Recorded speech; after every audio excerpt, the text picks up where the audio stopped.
Aujourd'hui, je vais te montrer comment canaliser ou libérer tes émotions. Si tu es un ou une hypersensible ou un ou une au potentiel émotionnel, cette vidéo est faite pour te donner la solution ultime si tu ressens un mal-être à cause de ça.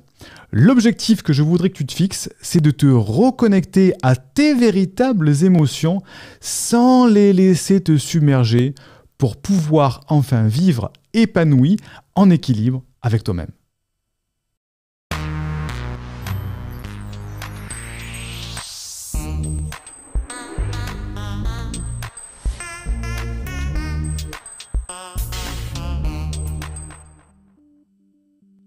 Je te souhaite la bienvenue à l'Université des hauts potentiels dans laquelle nous aidons les personnes avec un profil psychologique d'atypique à s'épanouir avec leur douance pour, je l'espère, co-créer un monde meilleur.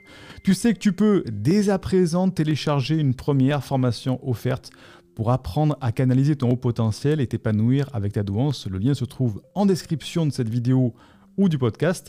Fais-le maintenant. Alors attention, il y a une limite à ce que je viens de t'expliquer au début de la vidéo. Si tu souffres d'une hypersensibilité pathologique, c'est-à-dire maladive, causée par un choc émotionnel, c'est pas tout à fait la même chose. Là, je m'adresse, dans cette vidéo, aux personnes qui ont une hypersensibilité de naissance ou bien au potentiel émotionnel qui naissent et passeront toute leur vie avec ça. C'est pas une maladie qui se soigne, ok ? L'hypersensibilité pathologique, elle se déclenche soit après un choc psychologique violent, soit à la suite d'une répétition de chocs. Et cette hypersensibilité, c'est un dysfonctionnement psychologique qui se guérit grâce à différentes thérapies. On parle à ce moment-là plutôt d'hyper-émotivité. Donc c'est pas tout à fait la même chose. Donc là, je parle aux hypersensibles, au potentiel émotionnel. Et justement, peut-être qu'à cause de ça, tu angoisses de toujours devoir subir tes émotions au lieu d'en faire une force. Et tu as peut-être peur de te noyer sous tes émotions, de ne jamais arriver à les canaliser. Et ça fait une frustration qui est très présente de ne pas être maître de ta vie et au contraire d'être esclave de cette hypersensibilité qui te fait faire des choses parfois irrationnelles. Et tu as peut-être peur, dans le doute comme ça, d'être bipolaire lorsque tu vois à quel point tu peux passer d'un extrême à un autre. Tu vois cette capacité à rire, pleurer, à être anxieux ou anxieuse avec une fréquence plus élevée que la moyenne. L'émotion peut être trop forte, durer trop longtemps ou ne pas être adaptée à la situation. Et tu as peut-être peur d'être trop impulsif ou impulsive. Donc, ça peut poser des problèmes et ça peut t'amener à certaines colères de toujours devoir réagir de manière extrême avec de grandes angoisses, de grandes peines, des émotions à fleur de peau. Et tu en as certainement marre de ressentir toujours les choses beaucoup plus fortes, les stimulations au niveau du bruit, la lumière, des sensations, des coups aussi, une hypersensibilité des sens. Et ça peut en devenir envahissant. Et comme beaucoup de HP ou d'hypersensibles, tu as une tendance à l'introspection, parfois même trop profonde, qui te fait tomber dans cette sorte de procrastination non productive. Et tout ça, ça peut te mener à des problèmes plus handicapants qui sont les répercussions ou les suradaptations à toutes ces manifestations, des fatigues, des insomnies, des déconnexions émotionnelles à cause de ton hyperempathie, peut-être de l'agoraphobie, des tendances à la dépendance affective. Et dans les cas les plus graves, ça peut arriver jusqu'à des addictions qui vont viser à apaiser l'hypersensibilité, l'hyperémotivité. Ça peut être des addictions aux drogues, à l'alcool, au cannabis, tout ça pour calmer cette hypersensibilité, ou des troubles du comportement alimentaire, la boulimie, l'anorexie aussi, qui peuvent compenser, ou tout simplement des troubles anxieux. Donc, cette situation-là, on n'a pas envie qu'elle dure, parce que si ça continue comme ça, dans cet extrême, soit trop d'émotions, soit pas assez, tu le sais comme moi, on ne peut pas vivre comme ça dans les extrêmes. Il faut s'équilibrer pour être bien, pour être épanoui. Donc la meilleure des options, c'est de chercher une solution, mais tu vas voir que parfois, on ne fait pas les choses dans le bon ordre.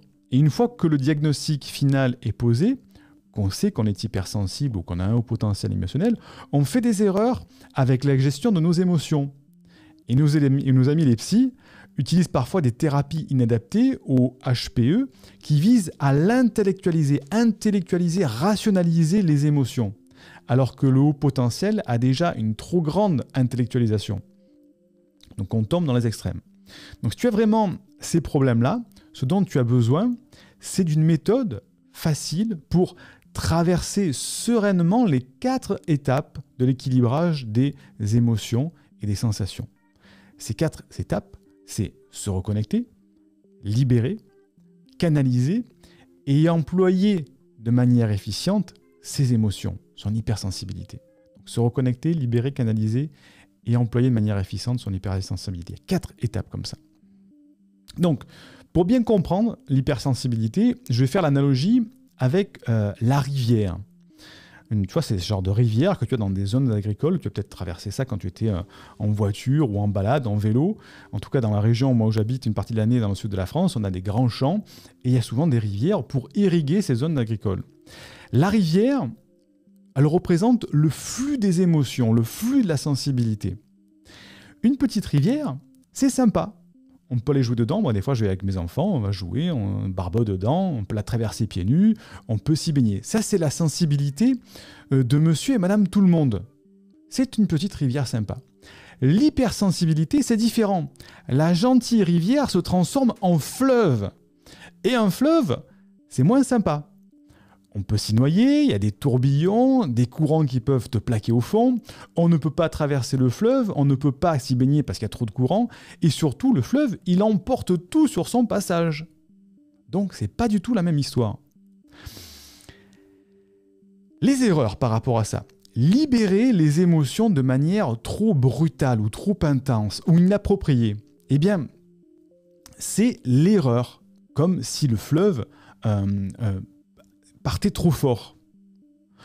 On irrigue par exemple les terres lorsqu'il vient de pleuvoir. Tu vois très bien cette image, il vient d'avoir une énorme pluie, les terres sont gorgées d'eau, et tu te dis, tiens, je vais aller irriguer les terres. Non, c'est pas la peine puisqu'elles sont déjà irriguées. L'hyper-émotivité, l'hypersensibilité, c'est ça. Les terres sont déjà gorgées d'eau, et on va quand même en rajouter par-dessus. Et on laisse aussi se dessécher les terres par temps de sécheresse. On a des inverses. Donc on est dans les extrêmes avec l'hypersensibilité, le haut potentiel émotionnel. L'erreur numéro 2, c'est mettre un barrage pour protéger les champs et protéger l'habitation. On se dit, ok, il y a trop d'eau, le fleuve, il a un trop gros volume, un trop gros débit, je mets un barrage. Et là, qu'est-ce qui se passe? On coupe les émotions et on coupe la sensibilité. Et donc, tu as déjà vu un barrage sur un fleuve lors d'un jour de grande pluie. Ça peut céder. Et là, ce qui se passe, c'est un tsunami qui emporte tout, y compris les terres fertiles qui étaient en aval. Donc, tu vois cette image de ce trop plein d'émotions. D'un coup, le barrage n'en peut plus, il casse. Et l'hypersensibilité, l'hyperémotivité, les sensations dévalent comme ça la vallée, emportent les terres fertiles, et c'est un carnage aussi. La bonne solution, c'est de canaliser sans entraver. C'est comprendre comment fonctionne le fleuve et comprendre surtout d'où vient l'eau et à quel moment il va y avoir une crue ou une décrue. L'eau, ça représente l'hyperémotivité, l'hypersensibilité, bien sûr. Donc, on traite la source du problème et donc on prépare les canalisations en fonction de l'intensité du débit du fleuve. On se prépare à tout ça. Et lorsque le diamètre des canalisations est bien adapté, on arrive à irriguer les terres fertiles et obtenir des beaux fruits. Ce sont les fruits de l'épanouissement. À ce moment-là, effectivement, on met un petit barrage, mais on laisse l'eau quand même passer, on irrigue, on canalise, on dose le flux du fleuve et tout se passe bien. Donc ça, tu as bien compris avec l'analogie du fleuve. Donc, les personnes hypersensibles ont eu un schéma de fonctionnement particulier pendant leur enfance, dû à leur hypersensibilité et à leur hyperempathie.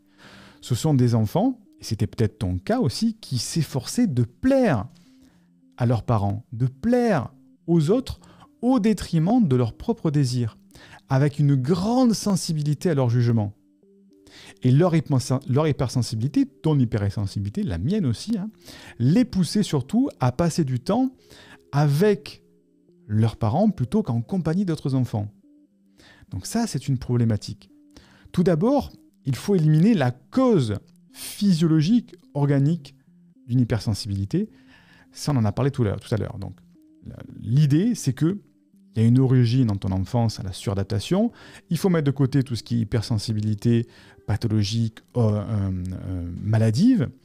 Et ensuite, il faut canaliser avec ces 4 étapes. La grande idée, c'est de résoudre les 4 étapes. Se reconnecter à ses émotions si tu es coupé, se libérer aussi des émotions si elles sont trop contenues, canaliser toutes ces émotions et employer ces émotions de manière efficiente. Donc se reconnecter, eh bien, tu vas décrypter et localiser les manifestations physiologiques de tes émotions. Parce que quand on se déconnecte de ces émotions, l'hypersensibilité peut amener à une déconnexion émotionnelle. Pour se reconnecter, il faut arriver à décrypter et localiser les manifestations physiologiques pour se créer sa propre traduction des émotions.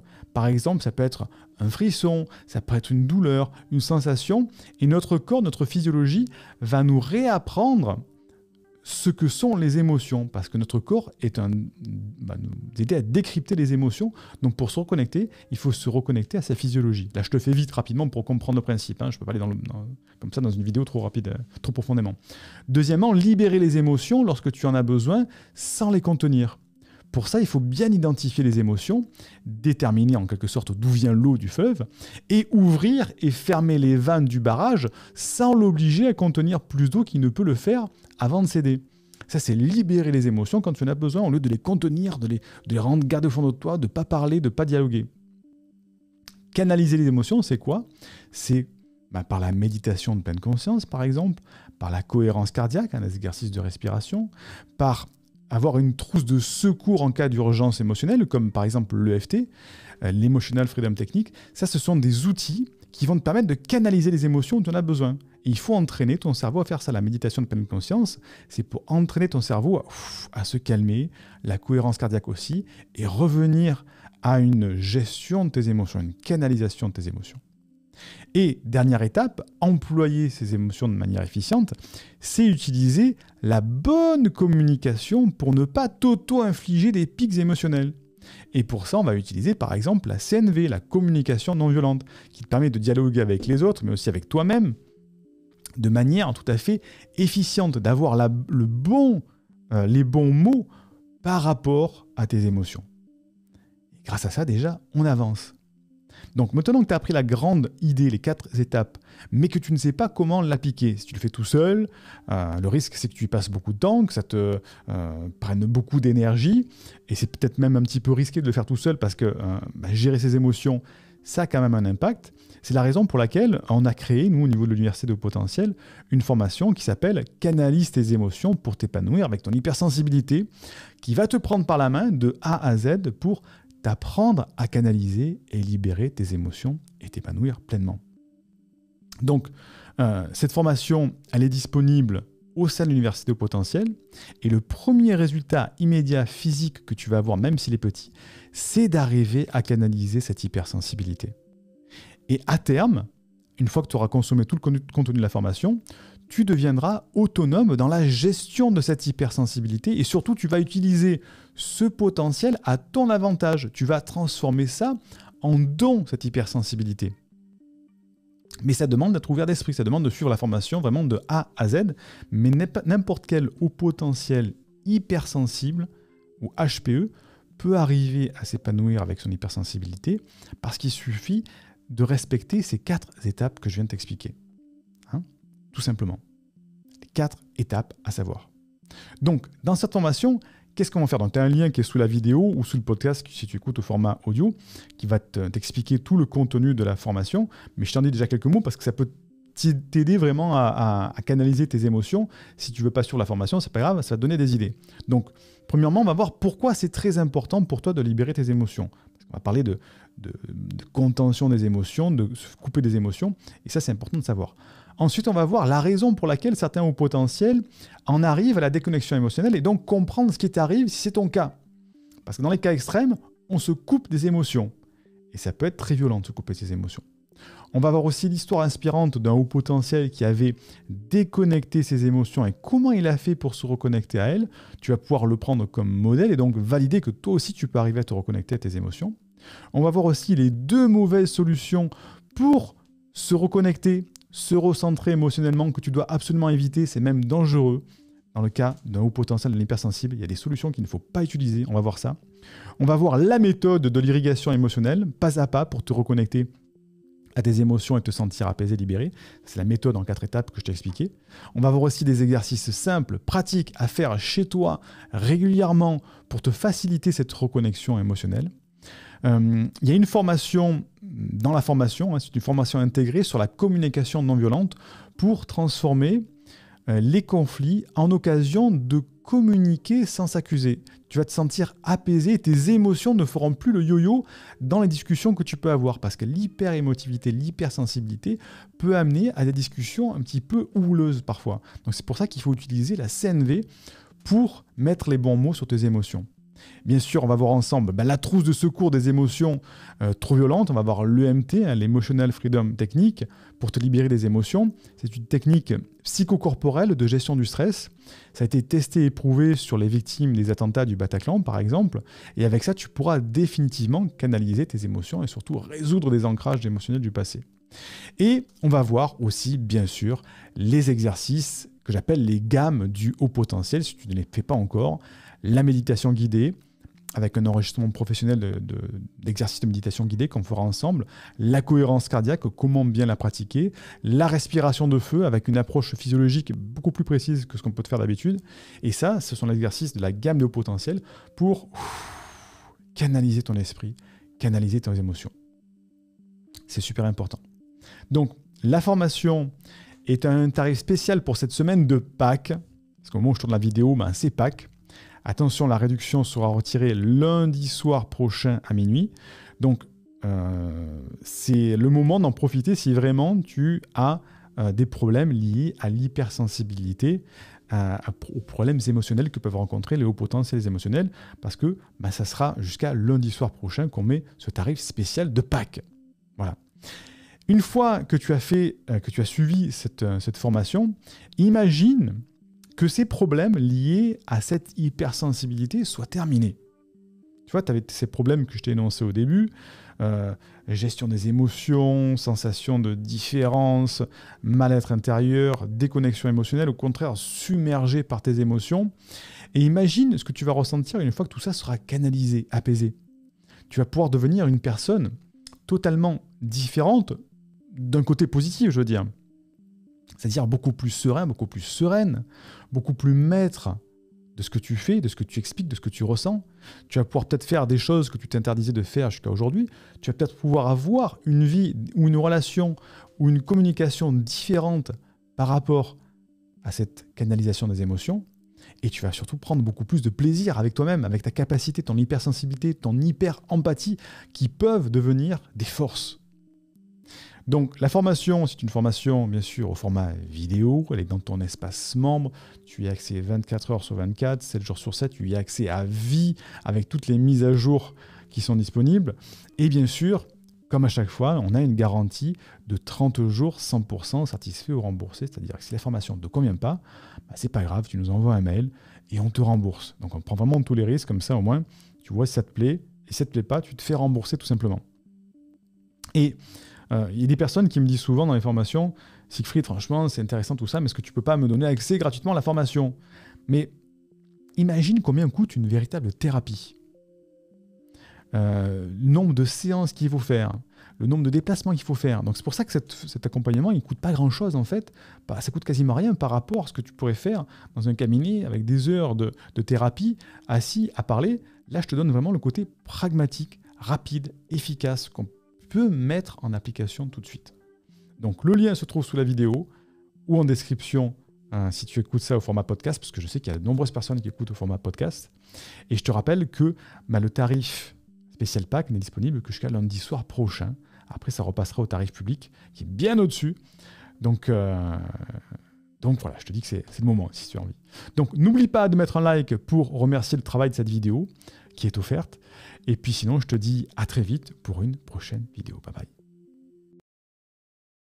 Clique sur le lien qui se trouve en description de cette vidéo ou épinglé en commentaire pour m'indiquer à quelle adresse t'envoyer ta première formation offerte qui te permettra de t'épanouir avec ton haut potentiel ou ton hypersensibilité.